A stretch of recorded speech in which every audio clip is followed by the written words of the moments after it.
Gente, mais uma bomba. Mais uma bomba. Vocês estão preparados? Parece que Mauro Cid disse que não usou a palavra golpe. Traz para mim o link da matéria aí, Júlio. Cid nega ter falado golpe em depoimento à Polícia Federal. Entenda o pedido de anulação da delação. Pode descer, por favor? O tenente-coronel Mauro Cid, ex-ajudante de ordens de Jair Bolsonaro, afirmou em áudio que não usou a palavra golpe durante o seu depoimento à Polícia Federal. Mensagens divulgadas pela revista Veja e confirmadas por esse site revelam prints de conversas atribuídas a Cid em um perfil anônimo no Instagram. Nas palavras de Cid, cara, supostamente Cid, tá, gente? Essa que é a grande questão. Cara, eu vou te dizer, esse troço está entalado. Está entalado. Você vê que o cara botou a palavra golpe, cara. Eu não falei uma vez a palavra golpe. Disse Cid no áudio. E continuo. Eu não falei golpe uma vez em todo o meu depoimento. Pode baixar, por favor.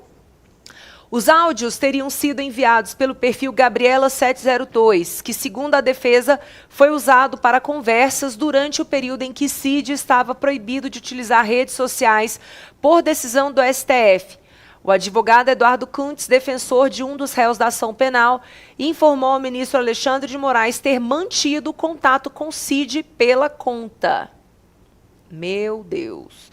A defesa de Cid nega a autenticidade das mensagens atribuídas ao militar. Já os advogados de Bolsonaro pediram à STF a anulação da delação premiada, alegando falta de credibilidade das declarações feitas por Cid e solicitando que a Meta forneça detalhes do perfil, como histórico de acesso e conteúdo completo. Várias vezes eles queriam colocar, agora palavras de Cid, várias vezes eles queriam colocar palavras na minha boca. E eu pedia para trocar. Foram 3 dias seguidos. Um deles foi naquele grande depoimento sobre as joias. Acho que foram 5 anexos. Eles toda hora queriam jogar para o lado do golpe. E eu falava para trocar porque não era aquilo que tinha dito. E eu fui bem claro lá. O presidente Jair Bolsonaro não iria dar golpe nenhum. Ele estava mal, ele queria encontrar uma fraude nas urnas, de forma oficial pelo partido. Muita gente estava tentando ajudar a encontrar uma fraude. Queria sempre me conduzir a falar a palavra golpe. Tanto que tive o cuidado de não usar essa palavra, conta Cid em print obtido. Na sexta-feira 13, Moraes determinou que a Meta forneça os dados cadastrais de mensagens e mensagens trocadas pelo perfil Gabriela702 nos últimos 2 anos. A empresa ainda não atendeu a solicitação. Gente, pode voltar. Gravíssimo isso. Gravíssimo isso.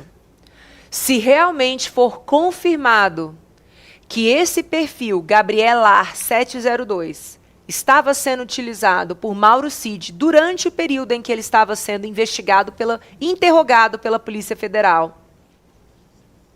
Onde está a verdade? Porque no depoimento saiu a palavra golpe, mas ele não queria ter falado golpe. Volta comigo, doutor Ricardo. A pergunta que todo brasileiro quer saber: se Mauro Cid tiver mentido, todo o depoimento dele, a delação premiada dele, precisa ser anulada? Júlia, Carol, Ari, o que a gente precisa entender na colaboração premiada? Colaboração premiada é apenas um meio, uma ferramenta de persecução criminal para a obtenção da prova subsequente. Eu posso formalizar a minha colaboração premiada ou com o Ministério Público ou com a Polícia Federal. Me parece que no caso do Cid foi formalizado, essa colaboração premiada foi formalizada com a Polícia Federal. Então se trata, com ratificação do Ministério Público Federal. Então se trata de um acordo bilateral. O que é um acordo bilateral num procedimento de persecução criminal, num procedimento de colaboração premiada? O Estado ganha com a informação, né, com essa informação que irá possibilitar, né, o desenrolar de novas investigações policiais, né, enfim, e o colaborador ganha, né, eventualmente com uma redução, né, da sua pena ou do estabelecimento de uma pena máxima, independentemente do montante total de uma eventual condenação. Princípios básicos da colaboração premiada: voluntariedade e não existência de omissão dolosa. O que é voluntariedade? A pessoa não pode ser obrigada a formalizar um acordo de colaboração premiada. Segundo passo, omissão dolosa. A pessoa não pode omitir ou mentir sobre fato juridicamente relevante. O que é fato juridicamente relevante? Quem homologa o acordo, ou seja, a colaboração premiada, é feita, né, entre o colaborador e a autoridade de persecução criminal. O juízo não participa dos termos do acordo de colaboração premiada. Mas quem homologa o acordo de colaboração premiada é o juízo. Se no momento da homologação do acordo de colaboração premiada o juízo tivesse conhecimento de que houve uma possível omissão dolosa ou não voluntariedade nas palavras, na colaboração feita por Mauro Cid, se ele soubesse desta omissão dolosa, desta ausência de voluntariedade, ele não teria homologado o acordo de colaboração premiada. Isso é um fato importantíssimo para a análise de que, ou seja, a colaboração premiada foi apenas um mecanismo para a obtenção de provas subsequentes, ou a omissão dolosa de Mauro Cid no momento do acordo de colaboração premiada, com a palavra golpe, foi uma pressão exercida pelas autoridades de persecução criminal, que se o juízo tivesse conhecimento daqueles fatos, ele não teria homologado o acordo de colaboração premiada.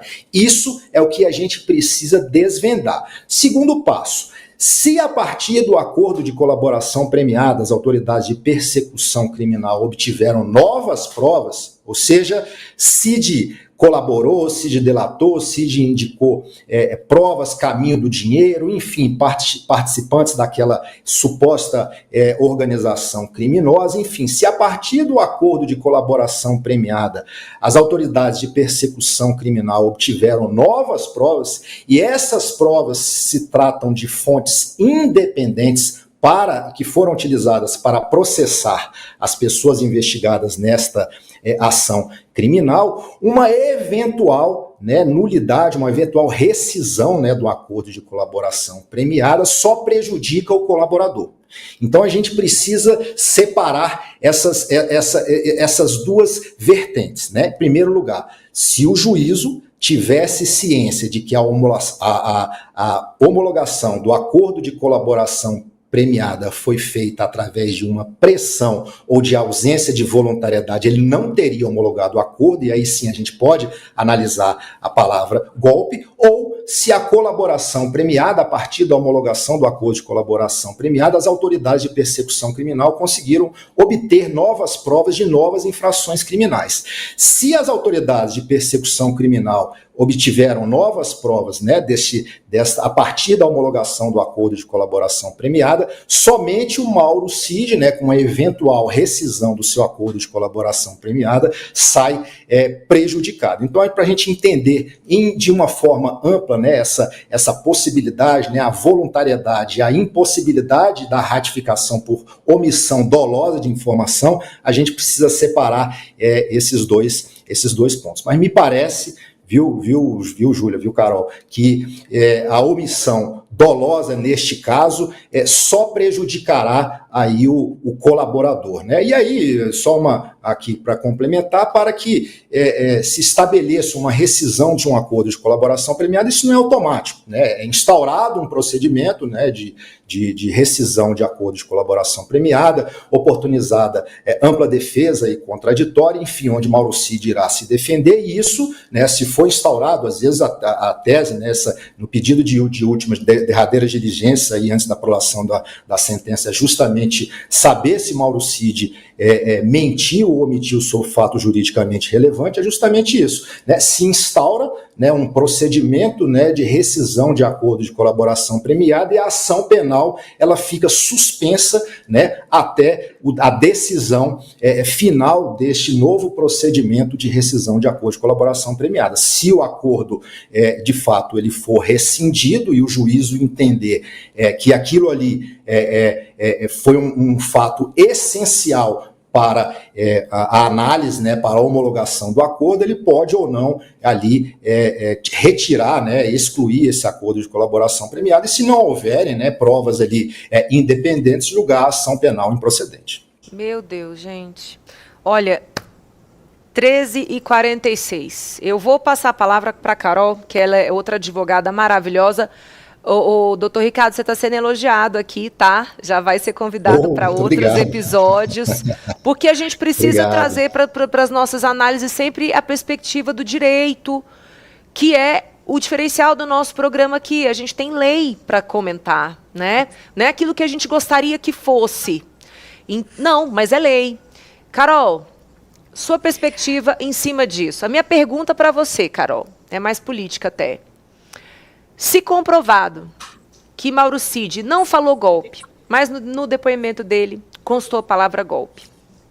Se comprovado que ele se comunicou utilizando outro perfil, num período em que ele não poderia ter feito isso, por óbvio, deveria ser considerado inválido o depoimento dele.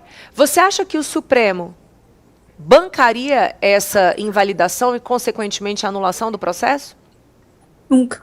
Essa era a minha análise, doutor Ricardo. Eu, enfim, sou advogada, mas eu também sou cientista política, que eu acabo muito mais fazendo uma análise política dos fatos jurídicos do que de fato jurídica. Assim, se eu for impecável na parte técnica, mas eu vou fazer aqui a análise da vida real, não vai dar em nada. Porque o que acontece? Tudo isso daqui é um teatro, né? O que a gente está assistindo, a gente está vendo ali depoimento atrás de depoimento, que essa peça de ficção não se sustenta. Começa já lá desde da Débora do Batom, que quando você pega o voto, tem foto do acampamento, sendo que ela nunca teve acampada. Tem foto de depredação, sendo que ela nunca entrou em prédio algum. Então, toda a narrativa, essa tentativa de mostrar que era um grupo organizado e de que, né, a BIM paralela, que hoje também era um assunto que eu acho que não vai dar tempo para a gente trazer, mas mais uma, né, a tal da a BIM paralela com Ramagem, Carlos Bolsonaro. Então, toda hora pipoca ali alguma coisa para tentar mostrar, para tentar provar que essa trama foi muito bem planejada, inclusive durante 2 anos, né, inclusive 2 anos antes do golpe, com essa história de ABIN, do Ramagem estar perseguindo autoridades públicas, como se ele tivesse ficado tramando um golpe durante 2 anos. Então tem toda uma trama ali que não se sustenta nada, nenhuma peça se sustenta, que foi costurada. Tirar o Mauro Cid desmorona toda a trama. Não dá para simplesmente anular a delação do Mauro Cid e usar todo o resto. Não dá para fazer esse malabarismo que o Supremo fez na sustação da ação penal do Ramagem, que falou, então tá bom, então vamos tirar aqui só a parte do depois do 8 de janeiro, todo o resto fica, sendo que tal do golpe é um crime continuado. O 8 de janeiro é só o dia que culminaria o golpe, então não tem como você tirar o dia do golpe, né, que na cabeça deles é o que faz a execução do crime, e deixar todo o resto, porque todo o resto não é crime. Então é a mesma coisa aqui. Tirar o Cid vai desmantelar esse castelo de areia, o STF vai ter que dar o jeito dele. Aí eu vi o doutor brilhantemente falando, não, porque daí o juiz... Gente, o juiz é o Alexandre de Moraes, né? Então a gente não pode esperar que o juiz tenha uma análise técnica, jurídica, real do que está acontecendo.